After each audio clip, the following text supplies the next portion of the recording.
And welcome back. Texas Governor Greg Abbott joins us live now from Austin. And Governor, good afternoon. Good afternoon. How's it going?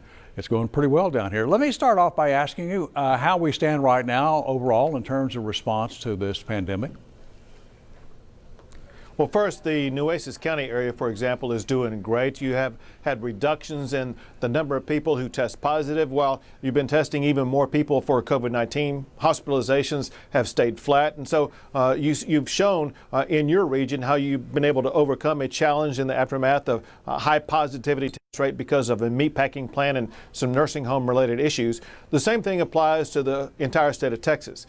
We've done a good job of holding down the positivity rate. That's the percentage of people who test positive for COVID-19. Also, Texas has one of the lowest death rates in the United States, and our hospitalizations have remained relatively flat, even though more people are testing for COVID-19.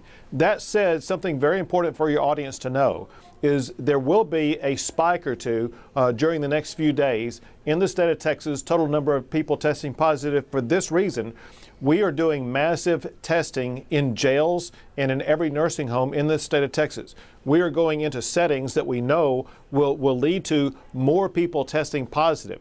Just know that we have these surge response teams that will go in there, test everyone, and then get things under control. That will lead to an immediate spike in those testing positive and then a slow but complete reduction in the positivity rate. All right, that is to be expected.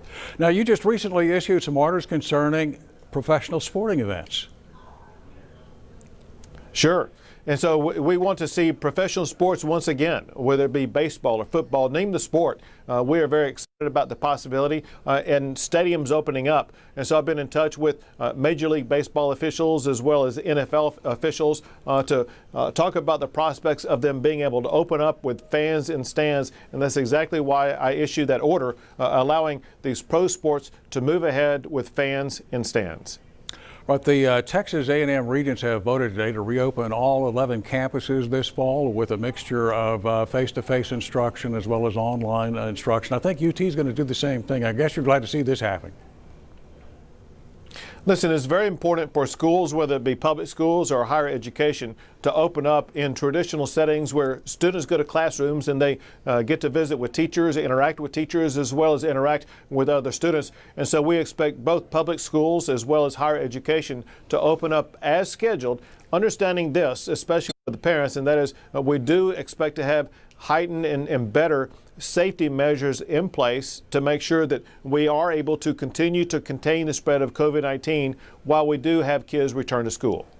Now, earlier this week, you announced funding for an initiative, pardon me, to connect nursing home residents and their families. Could you tell us some details about that?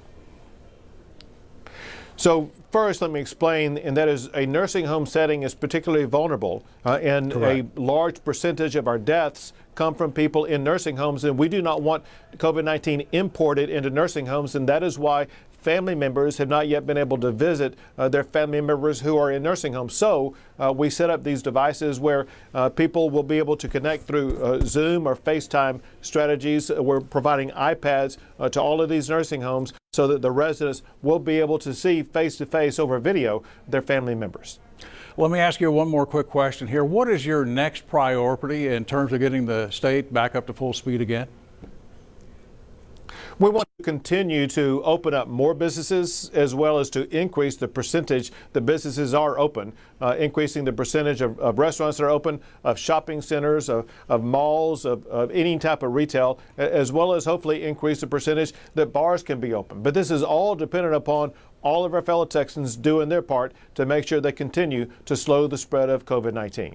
All right, Governor, thank you very much. As always, a pleasure to speak with you, and we thank you very much for your time this evening.